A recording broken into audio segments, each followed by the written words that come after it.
All right, great. All right, we'll have captioning starting in just a second. Hi, everyone. For those of you who don't know me, I'm Courtney Cooperman. I use she, her pronouns. I'm a housing advocacy organizer at NLIHC. You've probably noticed that I'm not our usual host, Sydney Betancourt, who is still on holiday break. So I know Sydney's very irreplaceable, but I'm excited to have the chance to host tonight and to get to know all of you. My name might be familiar because I'm normally the person that drops a lot of links in the chat.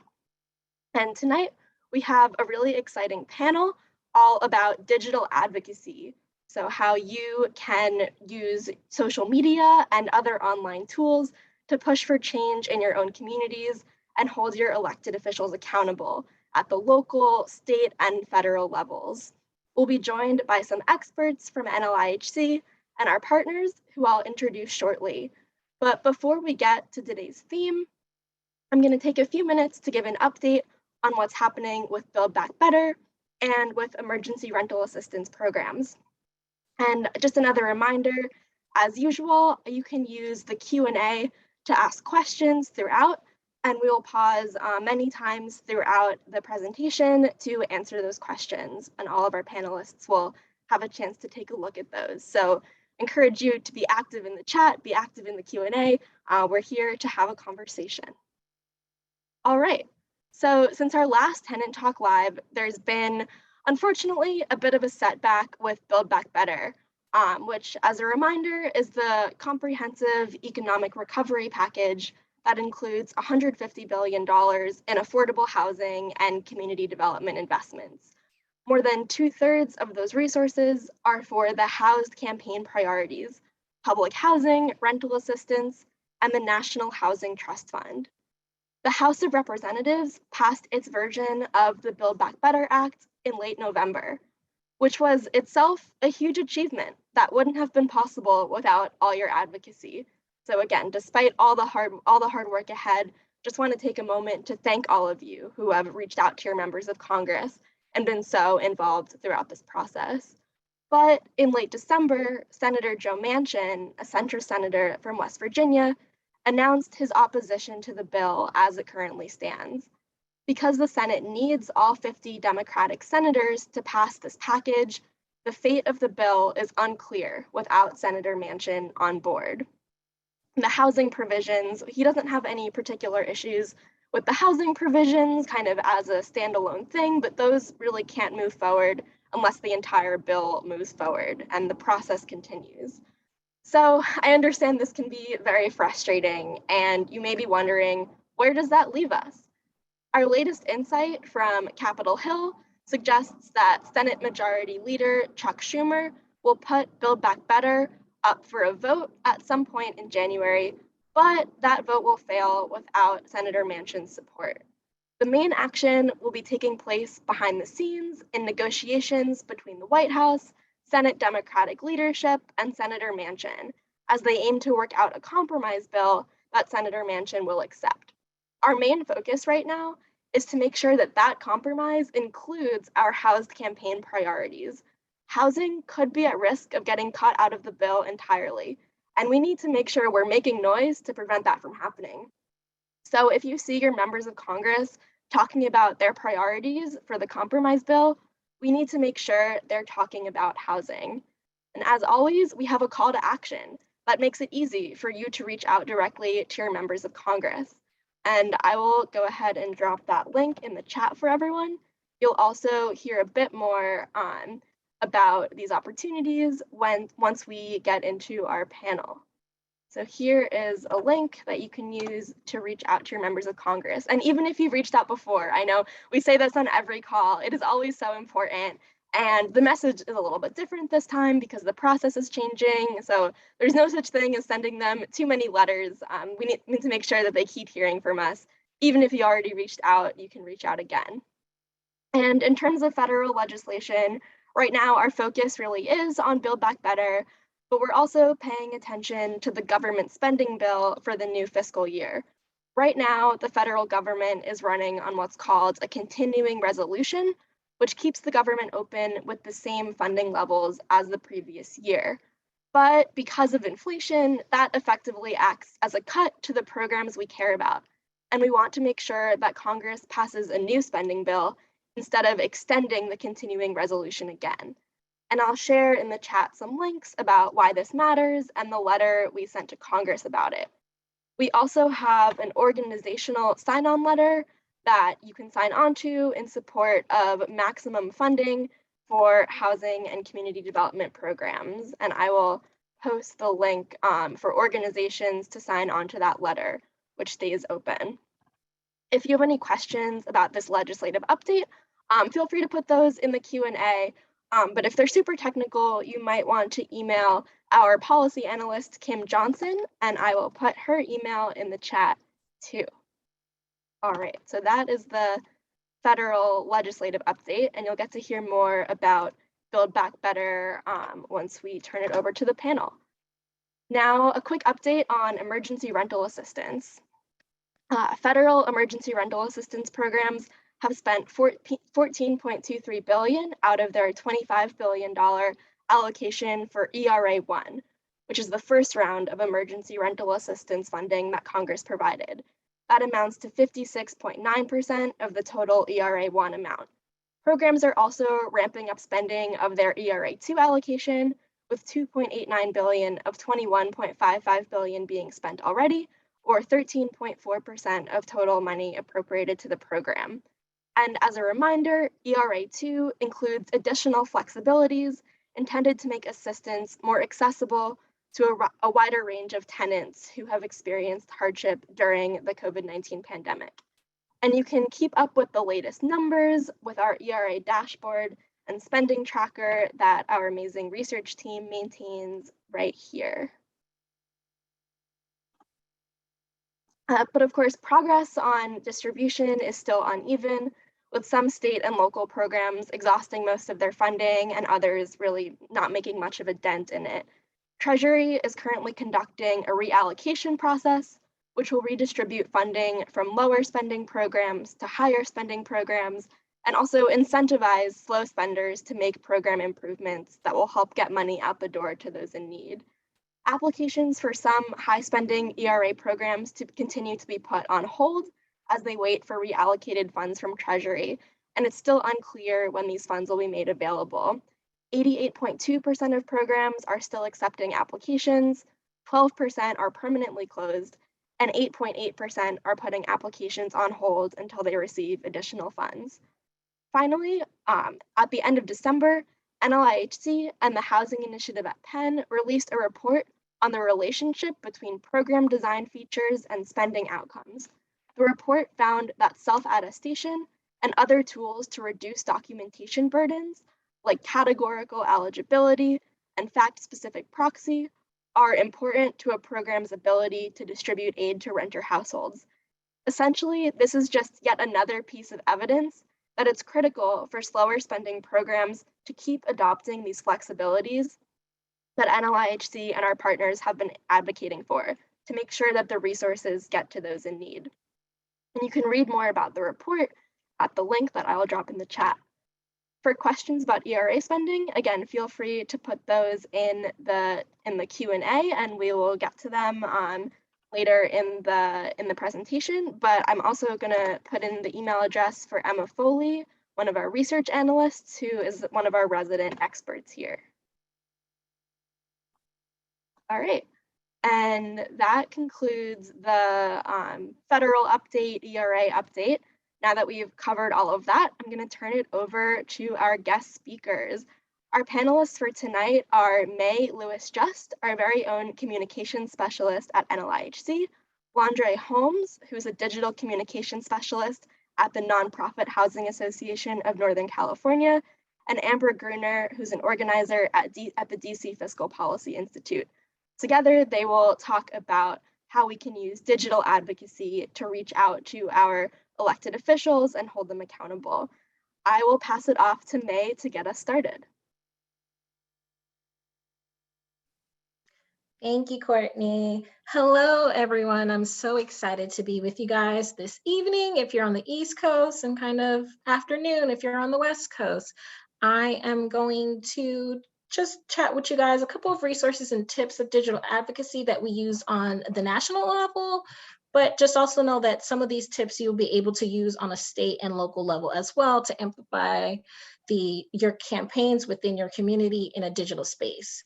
So I like to say there's 5 key tips that I like to reference that I think helps you kind of build your plan to, get your digital advocacy off the ground. The first tip I'd like to say is defining your goals and objectives. And I want to say this looks different to everyone. It looks different on a national level, on a state level, local level, and a community level. But defining these, I feel like will be able to get your campaign off the ground. I like to define them as SMART goals. So SMART is an acronym also known as specific, measurable, attainable, relevant, and timely. For us at the coalition, it's on a broad scale, but it'll also, like, our goals will always consist of a piece of legislation that will help us move us one step closer to ending homelessness. So as an example, our Housed campaign that Courtney will drop a link to our website was a campaign that we created off of originally the American Jobs Plan that then became the Build Back Better Act.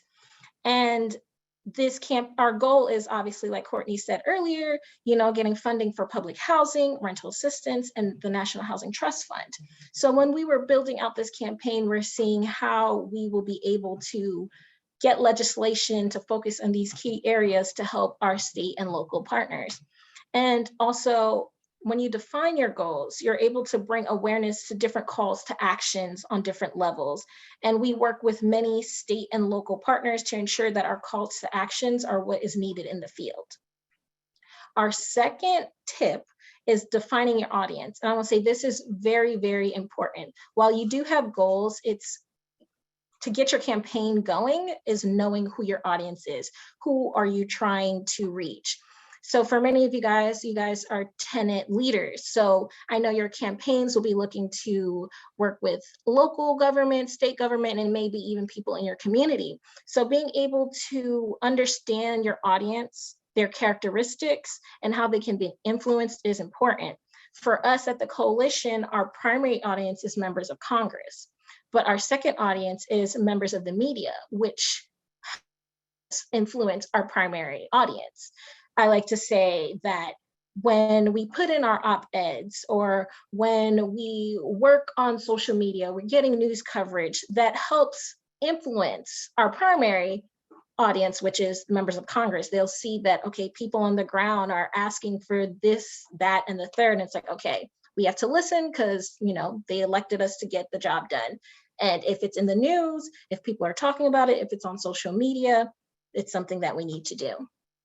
Our third tip, I'll also say, is I think they're all important. I want to say they're like, this one's important, that one's, they're all important. The third one I like to say is creating your strategy and the forms of media that you like to use. So here at the coalition, we do a mix of digital and traditional. And obviously I'm speaking more on the digital aspect, but it's definitely knowing who's your audience. So we focus mostly on like Twitter and, getting media. But it's how are we getting there? How do we get to creating the content for social media? And it's creating your strategy. So I work hand in hand with our senior director of communications, and we sit here and we think of, okay, should we do an e-blast? Should we do a newsletter? Should we create social media content? It's kind of sitting here and seeing how it will influence your audience. How can you activate people of the community and just building your plan around there. Your fourth tip I would like to say is how long you want to run the campaign.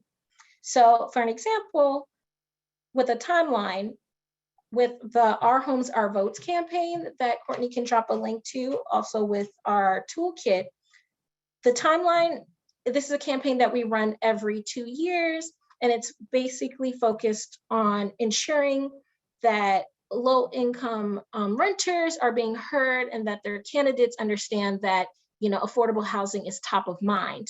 So we start give or take, depending on the year, we'll start at the top of the year, like 2022 for midterm elections.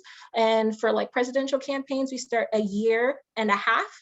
And we are making sure that we are working with our state and local partners. We're working with resident and resident leaders to see how we can help them get their local members to talk about affordable housing. How can they create action plans and webinars and in-person events when that's safe to happen again? So for us, like Our Homes, Our Votes 2020 was such a big thing for us because we were advocating for, our presidential candidates to have housing plans. And if I'm not mistaken, it was for the first time in anyone can remember that on the debate stages, people were these candidates were talking about housing. So it's definitely, our campaign was working. We're pushing, we're doing tweet storms, and that timeline gave us enough time to, we started early July, and it wasn't until end of November and in the January when the debates were happening, we were seeing the fruits of our labor. So having a broad timeline and just being able to know how often you want to amplify, how long you want to run the campaign is very important. And the fifth tip that I think is very vital in making sure that you can continue and you can be successful is monitoring and evaluating the results. This is important to any campaign, even if the campaign is 1 week, the campaign is 1 month, the campaign is 1 year. In the middle of the campaign, you should be sure to evaluate where you are, how are you doing, how can you revamp the campaign, how can you keep it fresh and exciting? Because, anything becomes stale. So it's like, how do I keep people engaged? How do I keep, the news that may sound redundant, even though important, top of mind? Because, a lot of these officials, a lot of local people are like, I've heard it, it's a broken record, but to anyone creating the campaign, it's not a broken record. This is something that we care about, we're passionate about, and we just need to find different ways to make people excited about what we're excited about. But those are our 5 tips from the coalition, and I'm happy to take any questions, but I'll pass it back to you, Courtney. Thanks so much, May. All right, I think we had one question that came in, and I know someone clarified it in the chat, but I think it would be good to share for everyone. So what is the definition of an e-blast? Sorry, I do get a lot of communication slang. So our e-blasts are our e-communications. So it's like newsletters, calls to action on a digital space, whether it's through MailChimp or Constant Contact, and just obviously setting it up on a digital space to send it out into the digital world. Thanks so much. And one more question that I'm kind of curious about. What are some of the differences when you're using social media versus traditional media? I guess, can you elaborate a little bit more, like the differences? Yeah, I guess like when you're thinking about strategy, how do you choose when you're gonna like do something on social media versus like talking to a journalist or something that's more traditional? I think it depends on the campaign and how far you want to go with it. Like, for an example, at the coalition, we try to do everything in tandem. So while a lot of the front-facing advocacy is digital, there's a lot done on the back end to make it traditional. So we do reach out to, like, my colleague Jen pitches almost every single day to get the story, to get it ramped up, because while we op-eds on social media, the op-ed was pitched traditionally. Or if we do get a couple op-eds in published, we then will send a press release to a group of journalists and be like, you see, this is important. Where it may be like lower tier outlets like state and local level, we can then take that show to journalists like in the New York Times, the LA Times, and kind of see like, this is what's happening and getting traction on the local level. Will you amplify it for us on the national level? Great. Thanks so much, May. I'm going to now pass it along to Londre from NPH in Northern California. Thank you, Courtney. Hi, again, I'm Londre Holmes. I'm here to talk about digital advocacy and what that looks like through social media. I think we have some slides that I'm going to go over. Yeah, so this is essentially going to be echoing a lot of what May was just talking about, because a lot of the goals and things that you want to do, they are the same across campaigns. And so what we're going to do here is get started.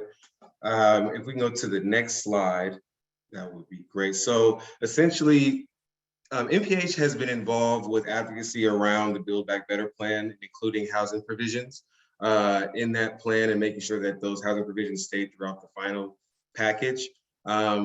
We got involved because we were having a very tough time in our legislative process this year, and we're still looking for ways to get to address homelessness and housing here in Northern California. And we found that through federal advocacy, there were ways that we could get funding, and also lowering the bond threshold from 50 to 25% for 5 years would be helpful for us. And really piggybacking on the advocacy that NLIHC was doing, and using that for what we needed in the Bay Area as well. And through these efforts, we found that there were 3 main goals. So I know May had 5. These 3 were what worked for us in our campaign. And they may be able to work for you on local or more local levels as well. Were simple messaging, presenting clear goals and tangible outcomes, and then amplifying and simplifying. So if you go to the next slide, please. Sorry. So simple messaging. Very often in the nonprofit sphere, we can get bogged down with really technical language and jargon because we do a lot of work amongst one another. We get really heavy with acronyms and things like that. But if your campaign is geared towards a very general population, maybe tenants, maybe people who aren't doing this kind of work day in and day out, you want to make sure that you're getting them a simple message, something that your audience can know what's going on, that they can share with their networks and audiences. You want to focus on impactful language, not technical language. So I have an example here from our advocacy over the last few months, where we tweeted at some of our lawmakers that were involved in Build Back Better. And we made sure to mention this is a once-in-a-generation opportunity. This is a once-in-a-lifetime opportunity. Really focusing on things that would make people act. You know, it's easy if you see a bunch of language that doesn't make sense to you, a bunch of acronyms that you're not familiar with, to just pass by that. So you want to make sure you're sticking out from all of the noise and talking to people in ways that make sense to them. So it's, you know, and when you present it in a way that's like where you're saying Congress must not cut proven housing solutions, that's something very simple, something very relevant, and it's something very impactful. And we found that when we use language like that, we got a lot more engagement around posts in regards to federal advocacy. Next slide, please. Secondly, we want to present clear goals and tangible outcomes. So what does that mean? Well, what are we trying to accomplish? And what happens if the audience takes action? For us, and that goes to what May was saying about creating your goals and really outlining what your goals are. We were trying to make sure that we lowered the bond threshold from 50 to 25% for 5 years and increased the 9% low income housing tax credit program. And that's a lot to say. And it's not important for our audience to know all of that. But what we did was throughout the advocacy, we made sure that we'd link to like the NLIHC pages and to house.com, where there was more information readily available for people who were more in the know or maybe more involved in the work and wanted to see that language and that jargon. But on the surface, you want to make sure that it's really simple. And like what you want to do is help tenants. You want to help create more housing for people who are unhoused. You know, you want to keep it very layman's terms. You want to keep it very simple, because when you get bogged down in technical language, it just really convolutes the conversation, especially with people who aren't doing this work day in and day out. Secondly, you really want to know, you want people to know what happened. So if they sign on to this, if they tweet at their lawmakers, what do they get out of that? Will it address, you know, homelessness? Will this do something for their communities? Will this help better their communities? You really need to present the outcomes and the benefits for the audience to take action. Next slide, please. Finally, amplifying and simplifying. What I mean by that is you want to amplify your message as loudly as possible by utilizing your networks, and simplify by making it very easy for your audience to take action.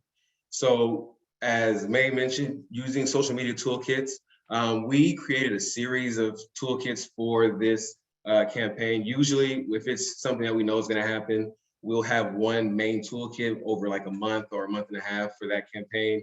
But with this being an ongoing effort, and with us having to pivot so many times, this first started as us wanted to include the Affordable Housing Credit Improvement Act, and then pivoted to us wanting to keep these provisions in the bill. And then once it was included, wanted to make sure that those provisions stayed on throughout the final version of the bill. So we had a lot of different places where we had to pivot. But one example we have here, it shows what we share with our partners. And what you want to do is utilize your networks, the people who you work with, people who are already doing that work.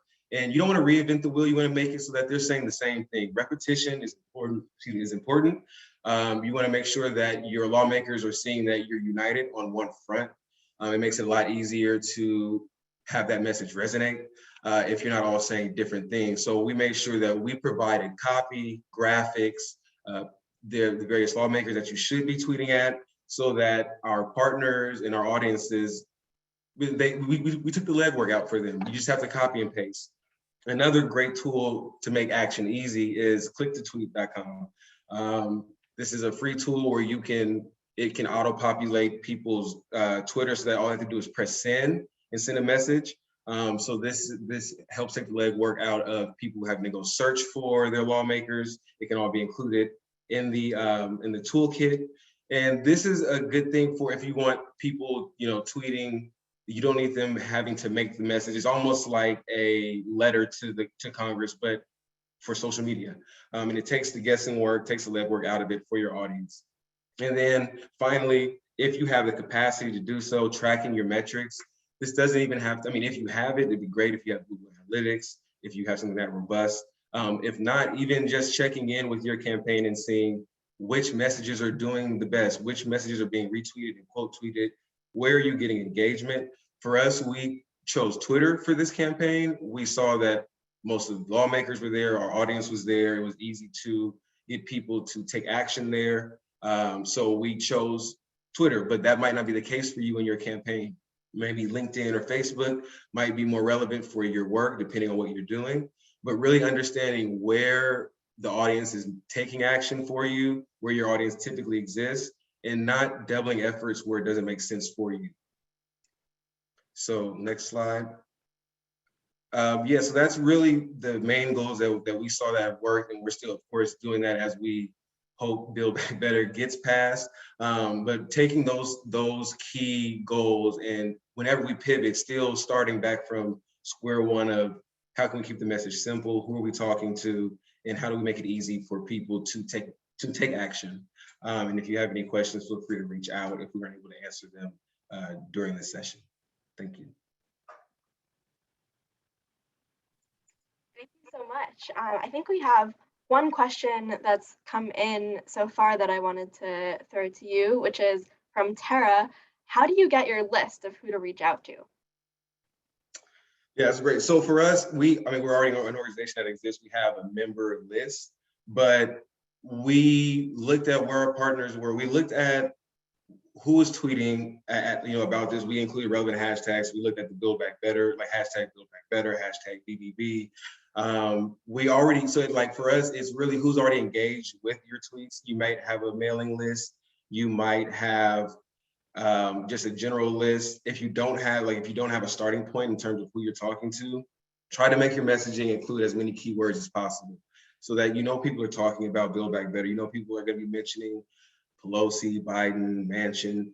Look to include keywords. Look to go into the response and replies of larger organizations. You can get a conversation going there. You can look to find more information there, or can converse with other people. I think it's really just going where the information already is. Like for us, we weren't planning to do anything federal this last year. It just so happens that that's where it was. And when we saw the work that was being done, and we pretty much just latched onto that and helped amplify, and then use that same thing to help our own networks amplify. So really going where you see the work being done. in helping as opposed to replicating it and doing it in a different way, or really just adding and being on a united front. Great, thank you so much. I just want to say to anyone who's asked a question in the Q&A and it hasn't been answered yet, I promise we are not ignoring it. We'll get to the final Q&A with all the panelists. We will definitely circle back to all those questions. All right, and before we do that, I will pass it off to Amber. Hi, everybody. My name is Amber. I am an organizer with DC Fiscal Policy Institute. I use she, her pronouns. I am an organizer on a campaign to raise taxes and raise revenue in the district to fund important programs that we have here, like equitable childcare wages. So making sure that childcare, early childhood educators are paid fair wages. We're raising funds for affordable housing, which I know you all are very interested in. And I come to this position from several years of tenant organizing.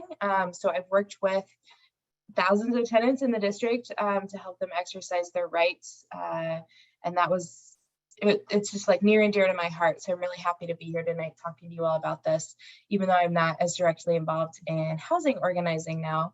But I would like to talk to you all about email advocacy and like what it looks like to email your elected officials.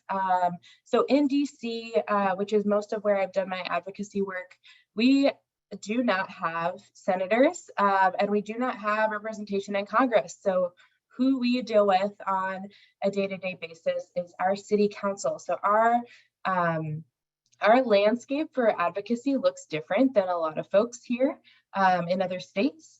But I do think that it translates really well into how you can access your elected representatives, or, in my case, it's not always elected representatives who I want to reach out to. Sometimes it's agencies, sometimes it's landlords, there's different people that you might want to be lobbying. Sometimes it's lobbying groups, right? There are different targets that you might want to be touching on, which I think May and Londre covered too in their presentations was, who do you want to target? So that's really where I'm going to start is, when you're sitting down to think, okay, there's an issue at hand, there's a piece of legislation that I want to get passed, maybe it's a local eviction ban, like we saw those happen we've seen those been happening during the pandemic, local eviction bans. So maybe there's eviction ban legislation that you want passed. Who do you need to target in order to do that? So for something like legislation, you're going to want to reach out to your local elected officials. For maybe you and your neighbors have been experiencing bad housing conditions. So you might want to be reaching out to property managers or the landlord, or maybe the agency that oversees inspections in your city or in your county or your state. And so thinking strategically, who is the person in charge who can help me get done what I'm trying to do? So you need to have those things together before you start actually writing your email. Once you do sit down to write your email, first of all, you want to make it personal. Introduce yourself, say who you are, where do you live, how long have you lived there, has your family lived there for a very long time? These are all things that will make you more of a human to the people that you're trying to connect to. And it'll also show what kind of a stake you have in the change that you're trying to make happen. Why, who are you? Why do you care about this issue? What is it that you see happening in your community that needs to change? So, again, going back to the example of an eviction ban, why is it that we need to stop evictions in a pandemic? Are you yourself affected? Do you have neighbors who would be affected by that? Contextualizing it and making it relatable for legislators is really important. And it just helps them see too, like, this is the human impact that this is having. You're not just out here writing an email because you can, it's because you care and because it affects you and your community. And then secondly, after you've introduced yourself and said your context and why it's important to you, you have to make sure that you include an ask. I think a lot of people who are new to advocacy or new to contacting elected officials or agency officials or, you know, people in power in general, I think it can be scary. And so sometimes, or intimidating, or you have a lot of anger and emotion behind that, which is totally understandable. But I think sometimes the ask can get lost. But if you send an email with a lot of emotion and no ask, it's just a rant. So you need to make sure, in order to get the change that you want to happen, you have to include a demand or an ask and make it very clear. I always like to include it at the beginning of the email and the end of the email. And that way, you know, there's sort of a sandwich there where you're talking more about your personal story, but making sure that you have, you know, a clear ask. Is that ask, you know, there can be a lot of different demands. You could have one, you might be emailing to demand a meeting with a city official. You might be emailing to urge your council member to pass a law. You know, you might be sending emails to your landlord to demand, you know, certain tenant rights or things like that. There's lots of different ways that you can, you know, use email to effectuate change. Next, you're going to want to, you know, actually send the email. And so one of the things that, you know, has already come up here is, you know, how do you know where to send your email? And to that, I will just say that Google is your friend. You can find almost anyone's email on the internet. And you know, when you're looking for, you know, your House representatives, they're USA.gov, and I can put that in the chat, has a lot of good resources for finding both federal and local officials, elected officials. So your city officials, your county officials, your House representative, your senator, those are all, you know, Google and USA.gov, those are both really good resources for finding who your target is. If it's someone a little more, you know, harder to reach, maybe an agency director or the head of a really big property management company, those might require a little more digging, right? You might need to, you know, dig a little deeper in order to find those kinds of emails. But another resource is groups like NLIHC, who are, you know, bringing you all together, helping make change happen on a national level and equipping people to work on a local level. So make sure you stay connected to local groups, because those are the groups who are going to help you. And like MPH and, you know, DC Fiscal Policy Institute, we all are part of advocacy groups. And so what we want to be doing is to be reaching folks who want to be emailing their elected officials, who want to be emailing to make change happen, and to, you know, to grow protect and grow affordable housing in the nation and on a local level too. And so staying connected to local groups, signing up for their email lists, you know, it's in everyone's interest for advocacy groups to make sure that you know where to send those emails.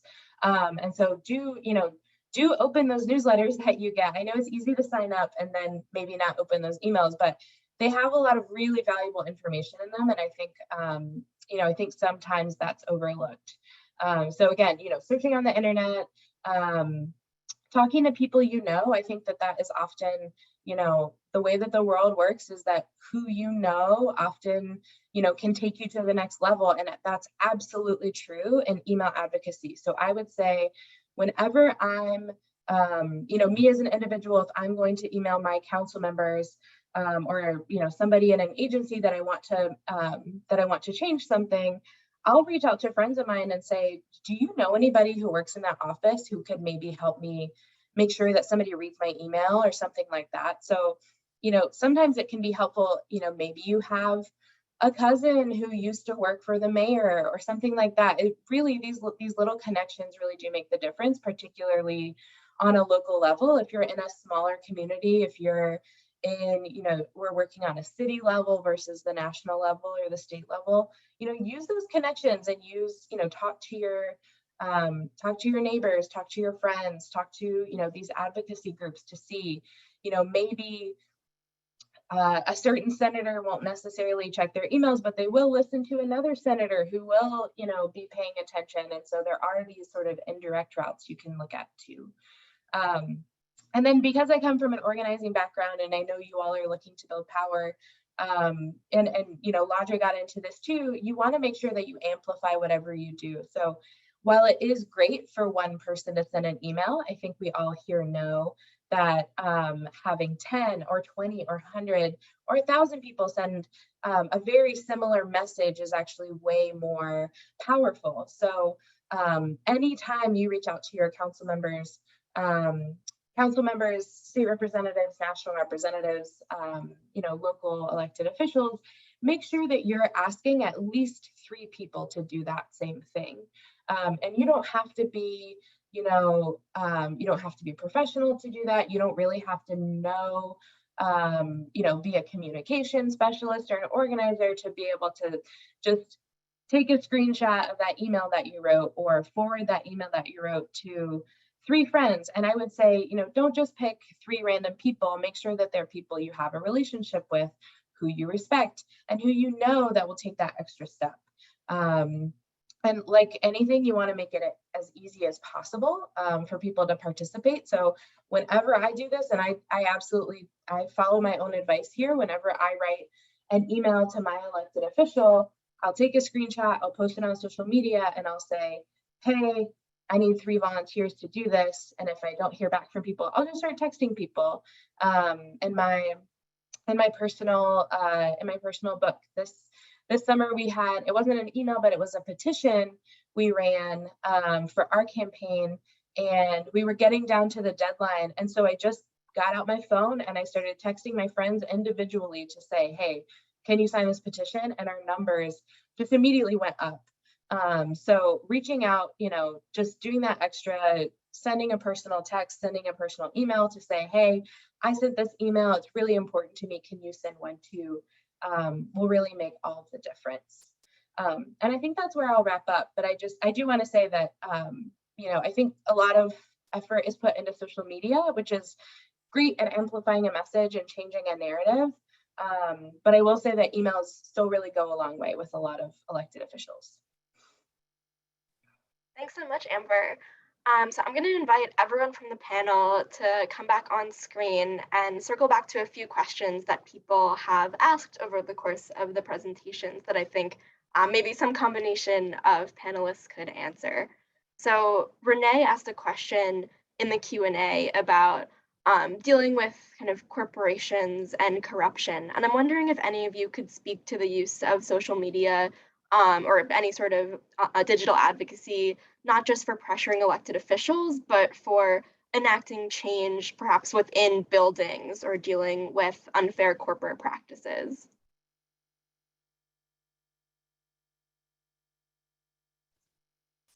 I can start off.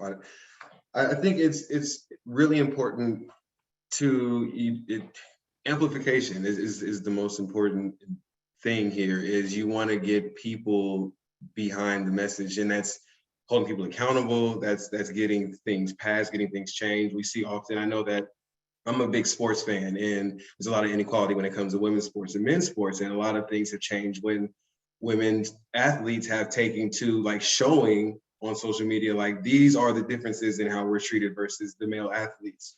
And so when you have that, you have these important figures, people who have followings, and then that gives other people more courage to also speak out and also, amplify that message and say, yeah, I also see this too. I'll also show you where, how we do this. So I think it's really using the issue, amplifying the issue, and finding ways to get that amplified in the public space, because I think a lot of things change with public pressure.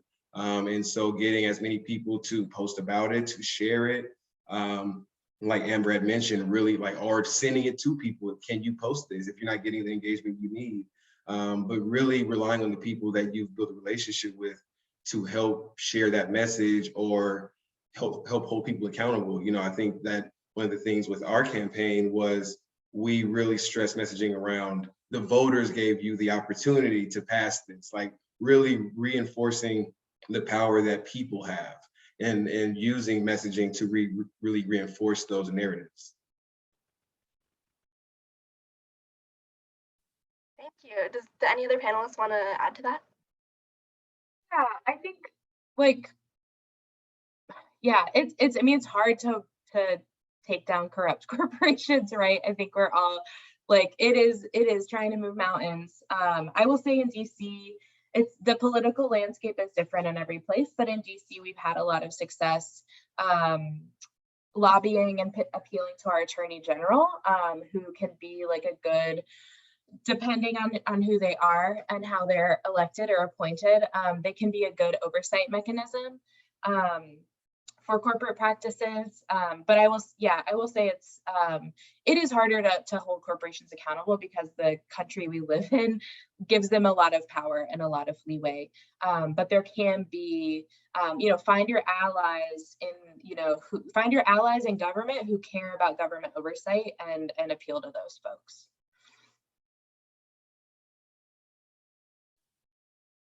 Great, thank you.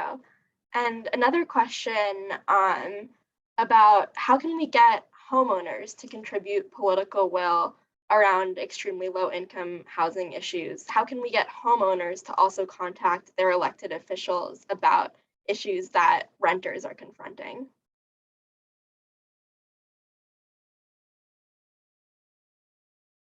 And I guess to kind of cater that question to this conversation, have you found any tactics with digital advocacy to be especially effective in bringing in a wider range of advocates, especially people who might not be directly impacted?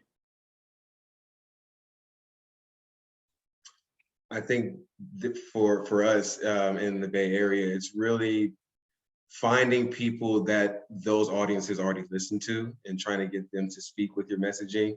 Because you're not going to talk to renters the same way you're going to talk to homeowners. It's a different line of messaging. So really tailoring what you're saying to who, really showing the benefits of if renters are taking care of what that means for homeowners. I mean, it can, sadly, many people are selfish, and it kind of boils down to that individualistic ideology that's wrapped in that. And so, on a larger scale, you want to be having people change their ideology around that. But on a short-term scale, really having people that those audiences listen to speak the message to those audiences, because they may not be listening to you because they speak for renters. They don't really have my best interest at heart. But if you can get somebody that they know may have their best interest at heart to say that same thing, it might resonate a little more. So really picking the messenger is a really big part of how you get people to change their mindset on those kind of things, at least for us. Oh, go ahead, May. I think we've actually, this is a sort of an analogy, but on our campaign to increase taxes on the rich in DC, we actually had quite a bit of success having high income people say, this is a part of my belief, this is a part of my moral, and I care about this community, and I want you to raise my taxes. And I think the reason that worked for those folks who were motivated is that they, even though, it was their money that was going to get contributed to, to pay for affordable housing, to pay for affordable childcare, they connected to it on like a community level and some of them on a faith level. So I think there are other communities, homeowners don't tend to like band together in the same way that tenants do, but they have other community interests that they are bound to, and that might be a faith community, it might be their social circles, it might be, the schools that they care about. But I think there are other, ways to reach homeowners apart from necessarily specifically targeting them with the identity of homeowner, in the same way that you may have, like, I have an identity as a renter because it is, it's a way that we band together to fight for what we need. But I think that homeowners have different identities that you can address. And I think specifically reaching out to faith groups has been really successful for us. I'll say more for us at the coalition, or more specifically for me, I feel like the goal is for everyone to have a home. like everyone wants to have a place to call home that's safe and stable. And I think, especially in a lot of places, people don't like the idea of homelessness, the sight of homelessness. So banding together of just being able to solve the crisis and have everyone have a home, I think is a way to get homeowners to tie into the situation, because the fact is there's a lack of affordable homes. And if we can all rally together, there'll be affordable homes. And then renters can then become homeowners, because a lot of people don't want to just be renters. They want to own homes. So I think it's coming together and just solving the core problem. And I feel like everyone, for the most part, wants to solve the core problem. We will be able to, you know, amplify in a digital space in a traditional way of just banding together and helping people get homes to then get, you know, houses. Thank you. Those are all really beautiful answers. And we've gotten some great contributions in the chat to this as well.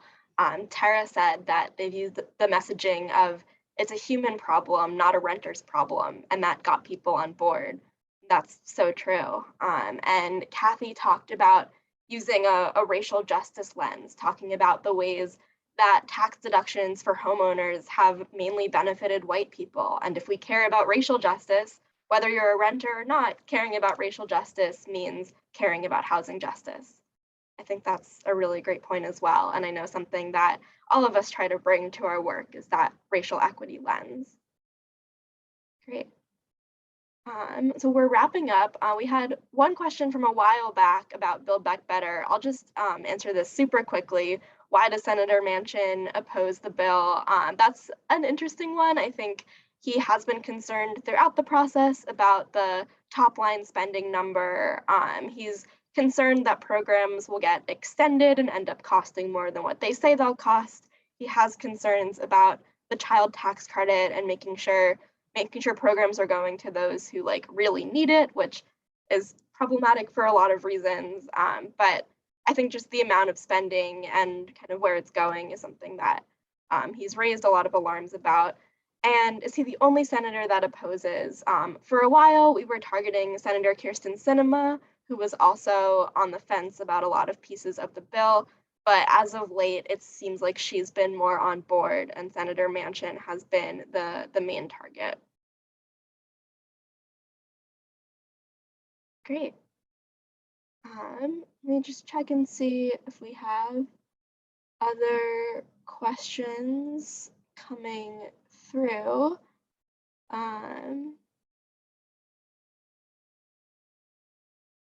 Oh, right. Important clarification from Joey is that Manchin's the only Democratic senator opposed to Build Back Better. That's a really important point. There's a whole 50 Republican senators who are all opposed to the bill. And it would be really great if we could get some of them on board. But the way this process is kind of set up is a process where it's like the parties are split on this because of the process, the reconciliation process is what it's called, how they're going through this bill.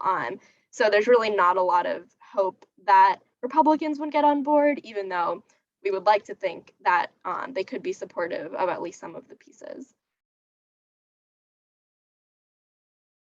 I think that takes us to the end, unless any panelists have any closing reflections. Oh, we have a question in the chat about age limit on owning a home in the low income profile. I don't have an answer to this off the top of my head, but if anyone else wants to contribute in the chat, I will leave that open for a minute.